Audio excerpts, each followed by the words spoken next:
حسب بلاغ وزارة الداخلية، تعويض مهني سيارة الأجرة من الصنفين الأول والثاني عن أي ارتفاع في ثمن الوقود ناتج عن تطبيق نظام المقايسة سيتم عبر تمكينهم دوريا من استرجاع فرق الثمن المطابق لكميات الوقود المستعملة للاستغلال المهني لسيارات الأجرة، بناء على البيانات التي يصرحون بها كل 3 أشهر، وذلك عبر تحويل مالي مباشر لفائدتهم عن طريق بريد المغرب.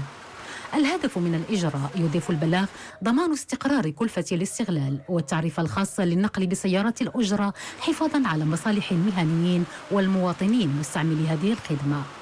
وبحكم اختصاصاتها في تدبير قطاع النقل بواسطة سيارات الأجرة، فقد عملت وزارة الداخلية على اتخاذ التدابير اللازمة والإجراءات الضرورية لتفعيل نظام الدعم ولتنظيم هذه العملية على مستوى مختلف العملات والأقاليم. وعملا على تبسيط المصادر، تم إعداد نماذج من الاستمارات والوثائق التي يتعين على مهنيي سيارة الأجرة تعبئتها والإدلاء بها لدى مصالح العمالة والأقاليم والمكاتب المخصصة لهذه الغاية بالمدن والمراكز حسب نقطة انطلاق كل سيارة أجرة.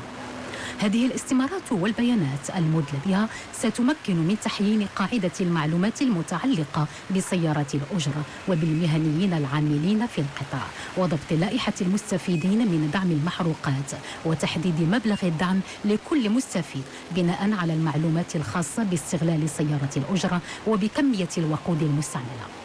وحسب البلاغ، فإن الاستمارات التي يتعين على مهنيي سيارات الأجرة استخدامها موضوعة رهن إشارتهم لدى مصالح العمالة والأقاليم والمكاتب المخصصة للغاية.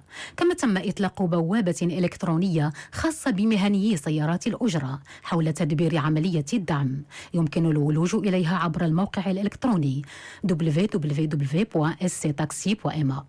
ويهدف هذا الموقع الإلكتروني إلى تمكين مهنيي سيارة الأجرة من الصنفين الأول والثاني من الاطلاع على مختلف المصادر التي تم اعتمادها والإجراءات العملية التي يتعين عليهم القيام بها من أجل الحصول على دعم المحروقات المخصص لهم، مواكبة لتطبيق نظام المقايسة الجزئية لأسعار بعض المواد البترولية، والتي بدأ العمل بها فعليا منذ يوم 16 شتنبر 2013. كما يمكن هذا الموقع من تحميل الاستمارات والمطبوعات المخصصة لهذا الغرض والإجابة عن تساؤلات المهنيين بخصوص هذه العملية.